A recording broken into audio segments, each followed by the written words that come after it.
Hey everyone, welcome back to Guide with Samuel. In this quick video, I'll show you how to cancel a direct debit using the Santander mobile app updated 2025. Let's jump right in. Step 1.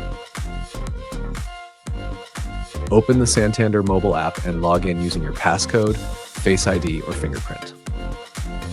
Step 2. From the main dashboard, tap on the account linked to the direct debit you want to cancel. Step 3. Scroll down and tap Payments or Direct Debits, depending on your version of the app. Step 4. You'll see a list of active direct debits. Tap on the one you want to cancel to view its details. Step 5. Tap Cancel Direct Debit and confirm your choice when prompted.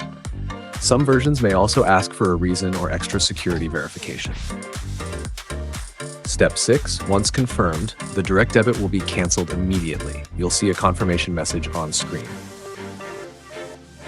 Important tip: always notify the company or service provider linked to the direct debit. Canceling through the app stops payments, but informing them helps avoid service interruptions or late fees. And that's it. You've now successfully canceled a direct debit in the Santander app using your phone. If this guide helped you out, give it a thumbs up and subscribe to Guide with Samuel for more tutorials. Thanks for watching.